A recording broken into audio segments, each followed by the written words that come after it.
नमस्कार, आप देख रहे हैं हेडलाइंस न्यूज। दिन भर की ताज़ा खबरों के लिए अभी सब्सक्राइब करें, साथ में बेल आइकन भी प्रेस कर लें। खबरों में आगे बढ़ने से पहले वीडियो को लाइक जरूर करें और अपने दोस्तों के साथ ज्यादा से ज्यादा शेयर करें। और आप किस राज्य शहर से न्यूज को देख रहे हैं, कमेंट में जरूर लिखें। इसके 15 राज्यों की 57 राज्यसभा सीटों के लिए चुनाव होना है। यूपी, बिहार, तमिलनाडु, छत्तीसगढ़ और पंजाब में शुक्रवार को नाम वापसी के बाद सभी उम्मीदवार निर्विरोध निर्वाचित घोषित हो गए। हालांकि कुल 12 राज्यों में 46 राज्यसभा सीटें ऐसी हैं जहां उम्मीदवारों को निर्विरोध चुना जाना तय है। सभी राज्यसभा सीटों पर 10 जून को सुबह 9 बजे से लेकर शाम 4 बजे तक वोट डाले जाएंगे। इसी दिन काउंटिंग भी होगी। और आपको बता दें कि अब तक किस राज्य में किसको निर्विरोध चुन लिया गया है। बिहार में भी लगातार यहाँ 5 सीट पर सभी उम्मीदवार को निर्विरोध चुन लिया गया है और 11 सीटों पर यूपी में भी निर्विरोध चुना गया और छत्तीसगढ़ में 2 सीटों पर, पंजाब में भी 2 सीटों पर, तमिलनाडु में 6 सीटों का कोटा था। हर सीट पर एक उम्मीदवार मैदान में था, इसलिए सभी को निर्विरोध चुन लिया गया है।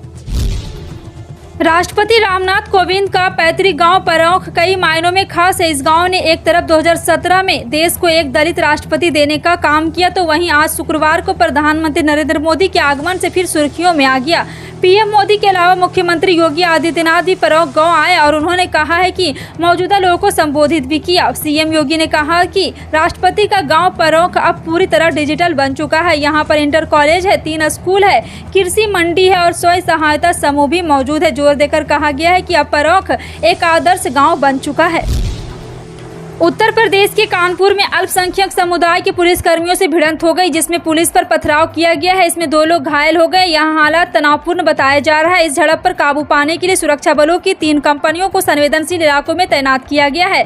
इसके अलावा पुलिस ने यहां पर भी कई लोगों को हिरासत में ले लिया है। कानपुर में परेड चौराहे के पास जुमे की नमाज के बाद बाजार बंद करने निकले और अल्पसंख्यक समुदाय के लोगों ने पथराव कर दिया। इसमें 2 लोग घायल हो गए। पुलिस ने इन लोगों को रोकने का प्रयास किया, लेकिन उन्होंने पुलिसकर्मियों पर भी पथराव कर दिया, जिसके बाद यहां हालात तनावपूर्ण हो गया है। सिद्धू मूसेवाला मर्डर केस की जांच सीबीआई को सौंपने के लिए सुप्रीम कोर्ट में याचिका दाखिल हुई। यह याचिका बीजेपी नेता जातिगत जनगीत सिंह मिल्खा ने दाखिल की है। याचिका में कहा गया है कि पंजाब सरकार ने बिना कोई उचित कारण बताए 424 लोगों की सुरक्षा वापस ली, अब उसे वापस बहाल कर दिया है। इस बीच में यह हत्याकांड हो गया। इसमें कनाडा के क्राइम सिंडिकेट का भी नाम सामने आ रहा है। इन परिस्थितियों के मद्देनजर जाँच में सीबीआई को सौंपी जानी है। बीजेपी के टिकट पर सरदूलगढ़ सीट से पिछला विधानसभा चुनाव लड़ चुके जगजीत सिंह की याचिका में यह भी कहा गया है कि पिछले कुछ समय में पंजाब में असुरक्षा का माहौल बढ़ा है। ऐसे हालात में सुप्रीम कोर्ट को मामले में दखल देना चाहिए। संगरूर लोकसभा सीट पर होने वाले उपचुनाव के लिए सत्ताधारी आम आदमी पार्टी ने अपने उम्मीदवार के नाम का ऐलान कर दिया है। आम आदमी पार्टी ने अपने कार्यकर्ता और संगरूर में पार्टी के जिला इंचार्ज गुरमेल सिंह को टिकट दिया है। पंजाब के सीएम भगवंत मान ने गुरमेल सिंह का नाम का ऐलान भी कर दिया है और संगरूर की लोकसभा सीट पर 23 जून को मतदान होना है। भगवंत मान के इस्तीफा देने की वजह से यह सीट खाली हुई थी। पंजाब के सीएम भगवंत मान 2 बार इस सीट से सांसद भी रहे हैं। टिकट पाने वालों की रेस में भगवंत मान की बहन का नाम भी चल रहा था, लेकिन आम आदमी पार्टी ने परिवारवाद के आरोप से बचने के लिए उन्हें टिकट नहीं दिया।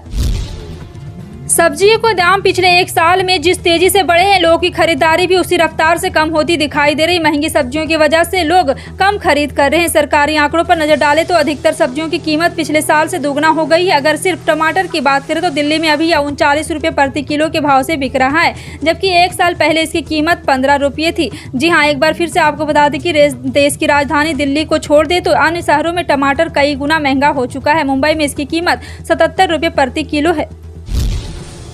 ओडिशा में ब्रजराजनगर विधानसभा सीट के लिए हुए उपचुनाव में बीजेपी तीसरे नंबर पर रही है। बीजू जनता दल उम्मीदवार यानी कि बीजेडी उम्मीदवार अलका मोहंती ने कांग्रेस उम्मीदवार को 66,000 अधिक वोटों से पटकनी देते हुए जीत हासिल की है। उपचुनाव में प्रचार के लिए बीजेपी ने केंद्रीय मंत्री धर्मेंद्र प्रधान को मैदान में उतारा था, लेकिन वो भी काम नहीं आया।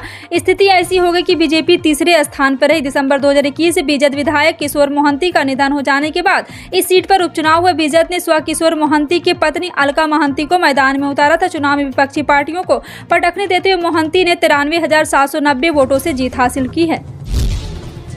पश्चिम बंगाल के सिलीगुड़ी से नेपाल की राजधानी काठमांडू के लिए बस सेवा 16 जून से शुरू होगी। 40 सीटों वाली वातानुकूलित बस 10 घंटे में काठमांडू पहुंचेगी। उत्तर बंगाल राज्य परिवहन निगम ने इस कदम की शुरुआत की है और कहा है कि भारत और नेपाल दोनों सरकारों की सहमति से इसकी शुरुआत की जा रही है। 16 जून को राज्य के परिवहन मंत्री फिरहाद हकीम सिलीगुड़ी काठमांडू मार्ग पर उत्तर बंगाल परिवहन निगम पर बस सेवा का उद्घाटन करेंगे। ये बस सप्ताह में 3 दिन चलेगी। बस सेवा पर प्रति व्यक्ति 1500 रुपये खर्च होंगे। NBSTC के अध्यक्ष पार्थ प्रीतम के अनुसार कई पर्यटक और बड़ी संख्या में बंगाल से लोग दौरे के लिए भी और आंखों के इलाज के लिए भी नेपाल जाते हैं।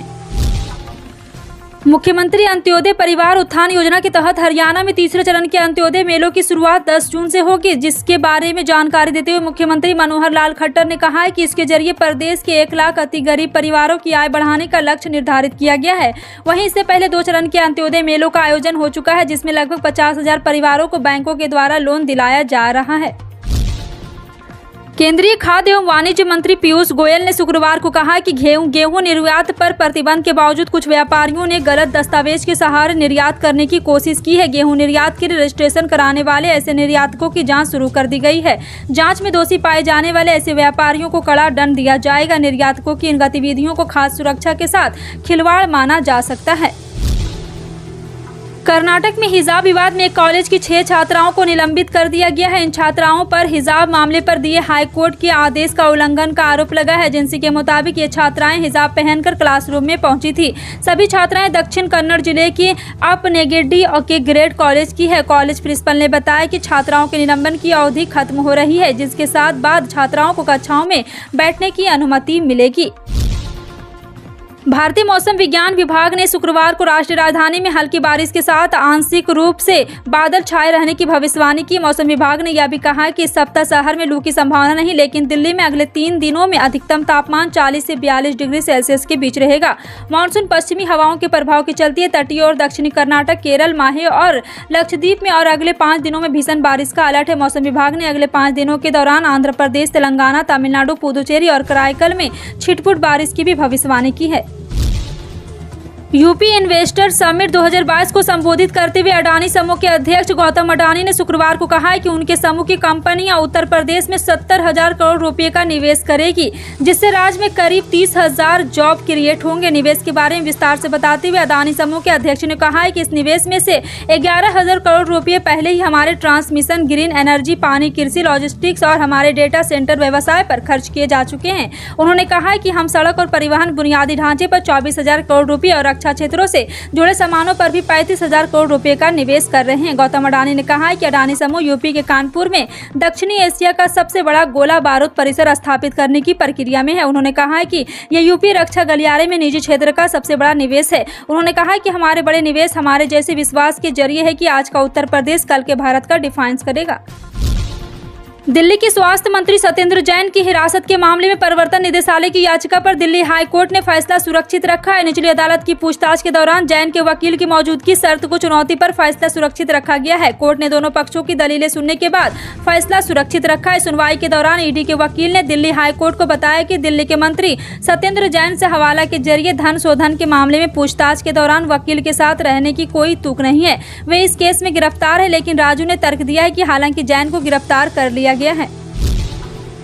हर नौकरी पेशा या छोटे बिजनेस वाले आदमी रिटायरमेंट की प्लानिंग लेकर चलते हैं। लोग बुढ़ापे के खर्चे को लेकर चिंतित रहते हैं, लिहाजा पेंशन प्लानिंग जरूर बनाते हैं। ऐसे में आपके लिए अटल पेंशन योजना एक बेहतर विकल्प साबित हो सकता है। कम निवेश में पेंशन की गारंटी के लिए योजना काफी अच्छी मानी जाती है। वैसे भी केंद्र सरकार की सोशल सिक्योरिटी स्कीम अटल पेंशन योजना बेहद कम समय में ही बहुत लोकप्रिय हो गई है। अटल पेंशन योजना की शुरुआत साल 2015 में की गई थी। इस योजना में अगर आप हर महीने कुछ पैसे जमा करते हैं तो 60 साल के बाद आपको हर महीने पेंशन मिलेगी। इसका मतलब यह है कि अगर 60 के बाद भी आप ठाठ से रहना है तो इस सरकारी स्कीम का फायदा ले सकते हैं।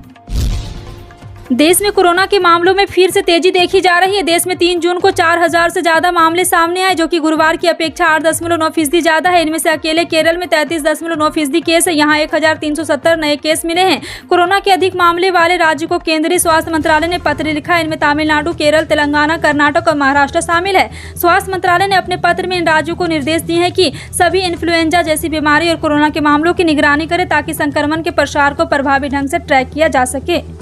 फिलहाल आपका इन सभी खबरों पर क्या कहना है, कमेंट सेक्शन में टाइप करके जरूर बताएं। इसी तरह की पल पल की अपडेट जानने के लिए जुड़े रहें आप अपने NTS न्यूज चैनल से। मिलते हैं अगली बड़ी खबर में, तब तक के लिए जय हिंद।